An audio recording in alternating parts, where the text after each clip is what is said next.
Voy a contarte lo que sucedió, que el amor de Dios miró desde el cielo y me encontró a mí. Todo lo quiso compartir conmigo y me envió a Jesucristo. Me ama y es para mí. Me ama y es para mí. Capítulo 81. Se cierra el telón. Y por fin se acercó el final. Judas, uno de los 12 discípulos, como ya te conté, estaba tan desilusionado con Jesús, tan enfadado y tan resentido porque no los liberaba de los romanos y porque no hacía las cosas pensando en el dinero ni en recibir beneficio alguno, que dejó que esos pensamientos se hicieran grandes en su corazón e ideó un plan para quitarse de en medio al Señor Jesús. Lo tenía fácil, ya que él conocía perfectamente los lugares a donde Jesús solía ir a orar con sus discípulos, en especial uno que era su favorito, el huerto de Getsemaní, que era un olivar que pertenecía a la finca de unos seguidores de Jesús, los padres del joven Juan Marcos. Su madre pertenecía al grupo de las mujeres que abastecían a los discípulos y que les preparaba la comida cuando estaban de viaje. Ya estaban súper cerca de Jerusalén. Y Jesús les dijo a 2 de sus discípulos, a Pedro y a Juan, que se adelantaran un poco y que al entrar en la ciudad de Jerusalén, justo a la entrada, les saldría al encuentro un hombre que llevaría un cántaro de agua sobre su hombro, que lo siguieran y que entraran en la casa a donde él entrara. Y que una vez allí le dijeran: «Mire, nos envía Jesús de Nazaret y pregunta que dónde está el lugar en el que está previsto que tome la cena de la Pascua junto a sus discípulos. ¿Nos lo podría enseñar, por favor?» «Sí, claro, por supuesto», dijo el hombre. «Venid conmigo». Y los llevó a un aposento en piso alto, un primer piso, un salón comedor donde habría sitio suficiente para organizar esa cena tan importante de la Pascua. Los discípulos hicieron todo lo que Jesús les había mandado. Fueron y compraron todo lo necesario para la cena. Y cuando Jesús llegó por la noche con el resto de sus discípulos, ya todo estaba preparado. ¿No te habría gustado mucho ser uno de los que lo preparó todo?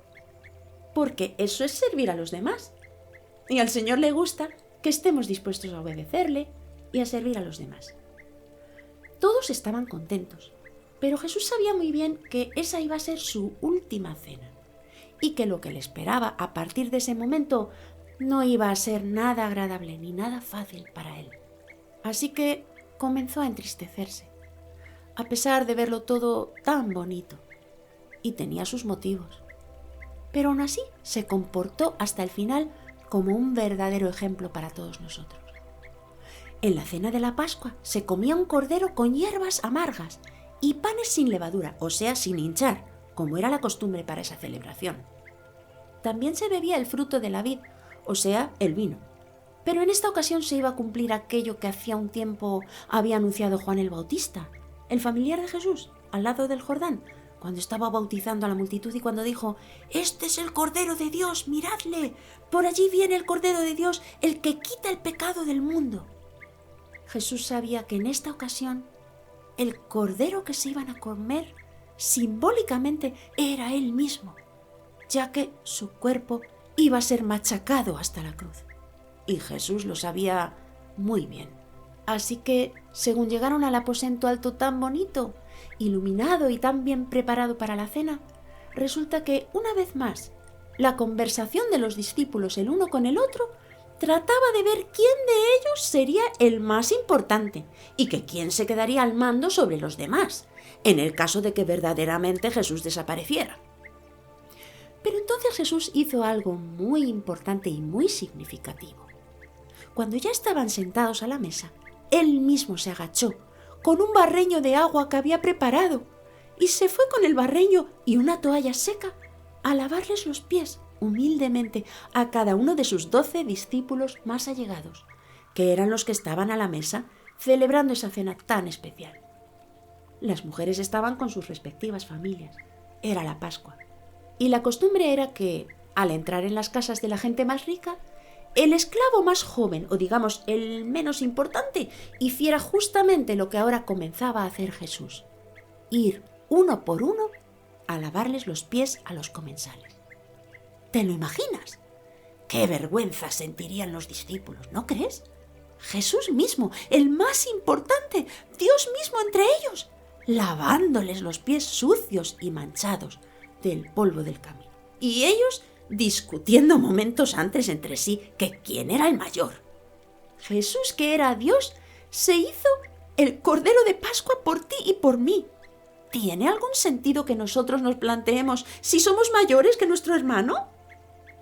Y todos se iban quedando sin palabras, boquiabiertos, viendo la escena.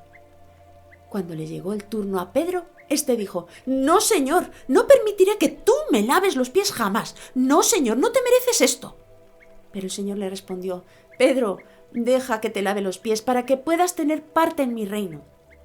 Pedro entonces, comprendiendo realmente de qué iba aquello del reino de Dios, con lágrimas en los ojos le respondió: «Señor, querido Señor, en ese caso no solo que me laves los pies, Señor, sino también las manos y todo el cuerpo». Pero el Señor, con una media sonrisa, le contestó: «No, Pedro, el que me sigue de todo su corazón como tú, no necesita sino tan solo lavarse el polvo diario que se va pegando por el camino». Lógicamente lo decía de manera figurada, es decir, entiendo que Jesús se refería a las pequeñas cosas, pequeños pecados, por así decir, que pudiéramos cometer a lo largo del día. ¿Y sabes qué? Que todos los cometemos, porque somos tan solo humanos y limitados. Por eso necesitamos que cada día el Señor Jesús nos limpie con su sangre, que es lo que mejor saca todas nuestras manchas que nos deja el pecado. Así que, querido niño, te recomiendo que, con un corazón humilde, todas las noches antes de acostarte en tu camita, le pidas al Señor que te perdone por todo aquello malo que hayas podido hacer, a veces sabiéndolo, lo cual es muy triste, pero otras tantas sin saber muy bien si era bueno o malo lo que hacíamos. En cualquier caso, es bueno y necesario venir siempre con un corazón humilde delante del Señor y pedirle que nos limpie, que nos perdone y que nos ayude a no ofenderle y sobre todo a amarle de todo nuestro corazón, tal y como Él nos ama a cada uno de nosotros.